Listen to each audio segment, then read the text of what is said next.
স্বৈরাচারী আওয়ামী সরকার কাপুরুষের মতো দেশ ছেড়ে পালিয়ে যেতে বাধ্য হয়েছে। আমাদের ভারপ্রাপ্ত চেয়ারম্যান, যিনি এই আন্দোলনটি পুরোপুরি তিনি আমাদের নেতৃত্ব দিয়েছিলেন সুদূর প্রায় 10,000 কিলোমিটার দূর থেকে, এবং যাকে অনুসরণ করে এবং যার দিক নির্দেশনায় আমি বলবো আমরা এই আন্দোলনে সম্পৃক্ত হয়েছি, এবং আমি এক অর্থে বলবো যে আমরা সফল হয়েছি।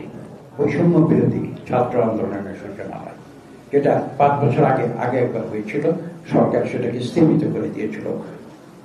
যুক্তরাষ্ট্রের 1 নম্বর জিম চেইন গোল্ডস জিম এখন আবারও বাংলাদেশে।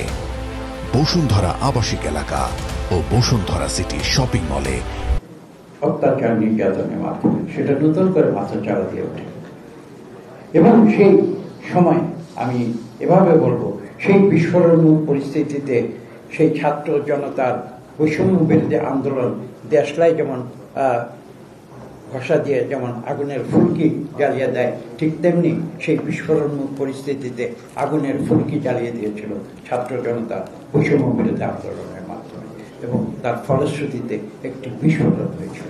সেই বিস্ফোরণটি ছিল 5ই আগস্ট, যার ফলশ্রুতিতে স্বৈরাচারী আওয়ামী সরকার কাপুরুষের মতো দেশ ছেড়ে পালিয়ে যেতে বাধ্য হয়েছিল। এটাই হচ্ছে রক্তাক্ত 36শে জুলাই সত্যিকার ইতিহাস। যেমন কথাগুলো বলছি, একটু আগে বলেছি যে আমি যেটা অন্তর থেকে যেটা মনে করি সেটা আমি বলে দিই, এবং যেটা সঠিক মনে করি সেটা বলে দিই।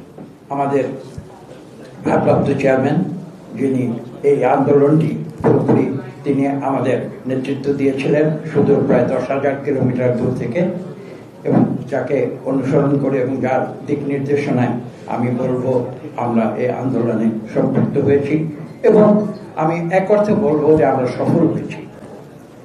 হ্যাঁ, এটা ঠিক 5ই আগস্টের ছাত্ররা অগ্রভাগী ছিল।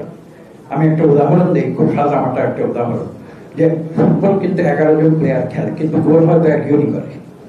তার অর্থ এটা নয় যে বাকি 10 জন সেই খেলাটি খেলেনি, এটা কিন্তু ঠিক। কাজে যারা এই আন্দোলনকে যদি কেউ ছাত্রদের হাতে কেন্দ্রীভূত করে দিতে চান, আমি সেটা নিষেধ করব না, কিন্তু আমি বিন্দুভাবে বলবো সেটা হয়তো সঠিক বিশ্লেষণ নাও।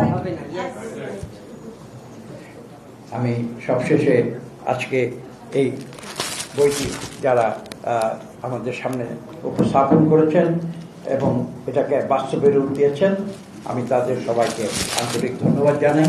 আমি বিশ্বাস করি জাসাস আগামীতে আরো শক্তিশালী হয়ে, এবং একটি দাবিও এসেছে এখানে, আমি বিশ্বাস করি দাবিটি যৌক্তিক এবং সঠিক। আমি প্রথমে বলেছি যে সংস্কৃতি, শিক্ষা, সংস্কৃতি, সমাজ ব্যতি রেখে কোনো দেশে রাজনীতি হতে পারে না। আসুন আমরা সবাই মিলে বাংলাদেশকে একটি সত্যিকার অর্থে গণতান্ত্রিক দেশে পরিণত করি, যেখানে মানুষের অধিকার প্রতিষ্ঠিত হবে, যেখানে মানুষের ভোটের অধিকার প্রতিষ্ঠিত হবে, যেখানে মানুষের যে মৌলিক অধিকার সেটা প্রতিষ্ঠিত হতে হবে, মানবাধিকার প্রতিষ্ঠিত হতে হবে, এবং সর্বশেষ এই দেশের কোটি কোটি দরিদ্র মানুষের অর্থনৈতিক অধিকার প্রতিষ্ঠিত হতে হবে।